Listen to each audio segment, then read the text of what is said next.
Season 4 episode 9 start होता है और हमें दिखता है कि हैंक को लेने फिर से वॉल्टर उसके घर आया हुआ है। हैंक और वॉल्टर फिर से गस की इन्वेस्टिगेशन करने वाले होते हैं। गस की गाड़ी पर जो उन्होंने ट्रैकर लगाया हुआ होता है उसे लेने के लिए वॉल्टर और हैंक जा रहे होते हैं। जब वो गाड़ी में होते हैं तो वॉल्टर बहुत ही टेंशन में होता है, तो हैंक उसे बोलता है कि तुम्हें ज़रा लूजन अप होना चाहिए। उसके बाद वॉल्टर जाकर वो ट्रैकर उस गाड़ी से निकाल लेता है और विदाउट कुछ ऑर्डर किए वो फिर से गाड़ी में आकर बैठ जाता है। हैंक वॉल्टर को बोलता है ये सस्पिशियस लग सकता है, पर वॉल्टर उस पर ध्यान नहीं देता। जब वो घर आते हैं फिर वो ट्रैकर को अपने लैपटॉप पर लगाता है और राउट चेक करता है कहाँ कहाँ गस्ता वो गया होगा। तो जब वो देखता है फिर उसे पता चलता है कि 7 दिन गस सिर्फ घर से लॉस पोलोस और लॉस पोलोस के घर आया हुआ है। फिर हैंक बोलता है कि ये इससे मुझे डेफिनेटली शक हो गया कि ये कुछ गड़बड़ कर रहा है, क्योंकि उसके बहुत सारे लोकेशंस होते हैं और उसे वहाँ भी जाना चाहिए। और कोई इतना क्लीन नहीं हो सकता कि वो सिर्फ घर से रेस्टोरेंट जाए और रेस्टोरेंट से इस घर पर आ जाए। फिर वॉल्टर से बोलता है कि ये पॉसिबल है कि ये तुम्हारा आदमी नहीं हो सकता, पर हैंक को अब पूरा 100% वो श्योर होता है कि गस ही उसका आदमी है जिसको वो ढूंढ रहा है। लैब पे जो गार्ड करता है गस का आदमी, वो हैंग के घर के बाहर वॉल्टर को दिखता है। वो वॉल्टर उसके पास जाता है और पुलिस को कॉल करता है, बोलता है कि एक सस्पिशियस आदमी है जो मुझे मेरे नेबरहुड में दिख रहा है, और वो हैंग का पता वहाँ दे देता है। वॉल्टर लैब में पहुँचता है और जेसी बाहर खड़ा होता है, तो जेसी से वो पूछता है कि चलो हम सफाई करते हैं। जेसी बोलता है मैंने ऑलरेडी क्लीन अप कर लिया है। फिर वॉल्टर उससे एक सिगरेट मांगता है। वॉल्टर को वो सिगरेट उसके पास अभी भी है या नहीं ये देखना होता है। तो जैसे उसे बोलता है कि हाँ मेरे पास है, अभी भी है, पर मुझे वक्त नहीं मिल रहा, मैं उससे नहीं मिला अभी तक। फिर वॉल्टर फिर भी उससे सिगरेट मांगता है और सिगरेट पीने लगता है। रात को स्काइलर वॉल्टर को कॉल करती है। उसे पूछती है कि अब वॉल्टर जूनियर का बर्थडे भी आने वाला है, तो उसके लिए हमें कार बाय करनी पड़ेगी। तो उसे पूछती है कि तुम्हारे माइंड में कुछ मॉडल वगैरह है जो हम बाय कर सकते हैं। तो वॉल्टर बोलता है कि तुम्हें जो अच्छा लगेगा वो तुम खरीद लो। फिर और एक बात उसे करनी होती है। वो बोलती है कि प्रीवियस ओनर जो था कार वॉश का, उसके कंपैरिजन में हमारा बिजनेस बहुत ही अच्छा चल रहा है, तो तुम प्लान कर सकते हो कि कैसे तुम्हें अब ड्रग्स से बाहर निकलना है। वॉल्टर ये सिर्फ सुन लेता है और उस पर कुछ रिस्पॉन्स नहीं देता। नेक्स्ट दिन जब वॉल्टर सो रहा होता है तब उसे हैंक का फ़ोन डिस्टर्ब करता है। हैंक उसे बोलता है कि मैं गस की जो इलीगल एक्टिविटीज़ है वो कहाँ चल रही होगी इसका सोच रहा था। फिर उसे गस का एक गोडाउन मिला हुआ होता है, तो उस गोडाउन के बारे में वो तो वॉल्टर को बताता है। वो बोलता है हमें वहाँ जाकर देख लेना चाहिए।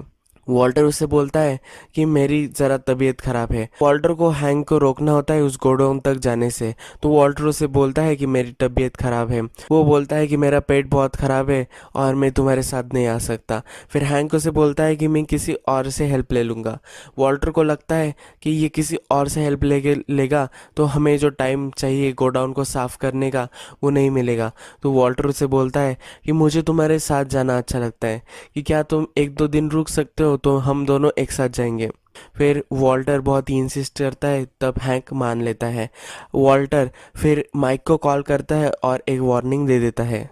फिर हैंक जेसी के साथ सब कुछ साफ कर लेता है उस गोडाउन से। नेक्स्ट हमें दिखी है स्काइलर उसके कार वॉश पर। जब कस्टमर्स नहीं होते तब वो खुद ही रिसिप्ट बना लेती है और वहाँ रिसिप्ट्स में अमाउंट डालकर वो मनी लॉन्ड्रिंग कर रही होती है। वहाँ फिर टेड आता है। टेड उससे हाय वगैरह बोलता है और बोलता है कि मैं एक ट्रबल में हूँ। वो फिर उसे ऑफिस में लेकर जाता है। वो बोलता है कि आईआरएस ने मुझ पर केस डाली है, अब मैं बहुत ही ट्रबल में हूँ। तो वो उसे उसके सब बुक्स वगैरह दिखाता है और बोलता है कि क्या तुम इसका कुछ कर सकती हो। तो स्काइलर बोलती है कि तुम्हें ये पे करना पड़ेगा, तुम्हें जो अमाउंट है वो सब पे करनी पड़ेगी और इसकी जो फाइन है वो भी पे करनी पड़ेगी। तुम्हें जेल भी जाने पड़ सकता है, और अगर तुमने ये सब पे नहीं किया तो वो तुम पर सर्विलेंस रख सकते हैं। ये जो बुक्स है इसमें मेरा भी नाम है, अगर तुमने ये सब हैंडल नहीं किया तो वो लोग मुझ पर भी सर्विलेंस रख सकते हैं, और ये स्काइलर के लिए बहुत ही बुरा हो सकता है। जेसी जब माइक के साथ सब क्लीन अप कर रहा होता है तो उसे बोलता है कि गस क्या अब वॉल्टर के ब्रदर इन लॉ को मार देगा। वो बोलता है कि अगर तुमने उसे मार दिया तो ये पुलिस को मारने जैसा है और सब तुम्हारे पीछे लग जाएंगे। और वो अब गस को ही इन्वेस्टिगेट कर रहा था, तो शक अब गस पे ही आने वाला है। और अगर हमने एक्चुअल में मार दिया तो वॉल्टर भी बहुत ही चिढ़ जाएगा, ये अच्छा नहीं होगा। वो माइक को कन्विंस कर रहा होता है कि वॉल्टर के ब्रदर इन लॉ को हमें नहीं मारना चाहिए।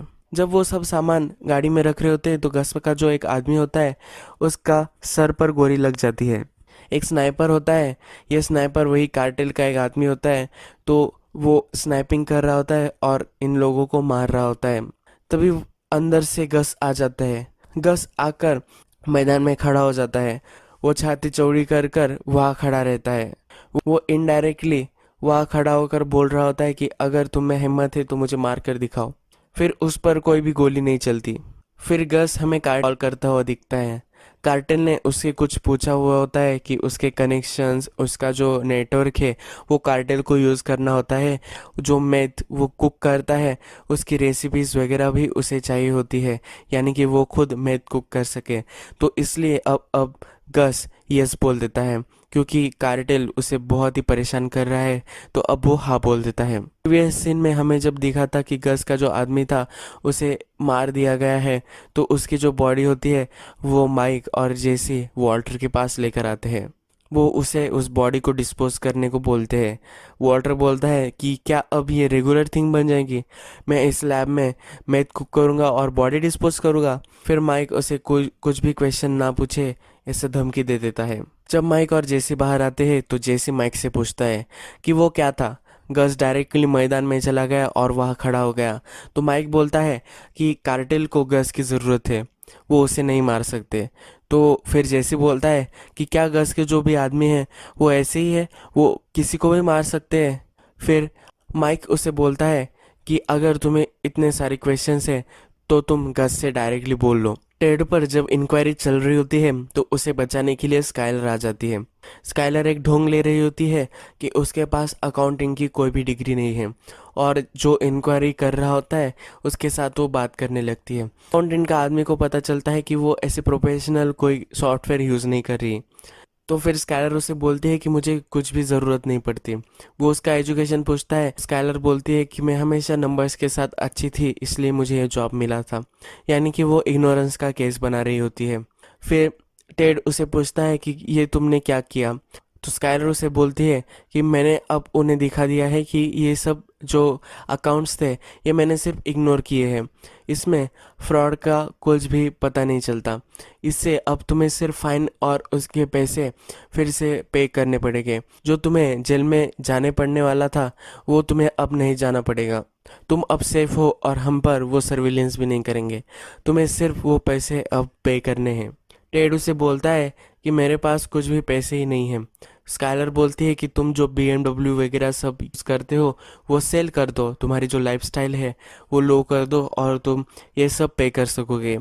फिर हमें दिखता है कि बहुत ही छोटी सी गाड़ी में टेड बैठता हुआ, यानी कि उसने वो सब ऑलरेडी सेल कर दिया है। अब जेसी को गस से बात करनी होती है, तो जेसी और गस डिनर के लिए प्लान करते हैं। जब गस कुक वगैरह कर रहा होता है तो जेसी को आइडिया आता है कि उसकी जो स्टू होती है उसमें वो पॉइजन मिला दे, पर गस ने एक ही बड़ा पॉट बनाया हुआ होता है और उसमें वो नहीं डाल सकता, क्योंकि जेसी को भी वो खाना होता है। फिर जेसी उसको पूछता है कि कल क्या हुआ था। तो गस उसे बोलता है कि क्या तुम वॉल्टर का जो फॉर्मूला है वो कुक कर सकते हो। तो जेसी बोलता है कि क्या तुम वॉल्टर को मारने वाले हो, अगर तुम उसे मार दोगे तो मैं भी तुम्हारे लिए कुक नहीं करूँगा। उसे कुछ भी हुआ तो मैं ये सब छोड़कर चला जाऊंगा। गस बोलता है कि मैं वॉल्टर को नहीं मारने वाला, मुझे सिर्फ पूछना है कि क्या तुम वो कुक कर सकते हो।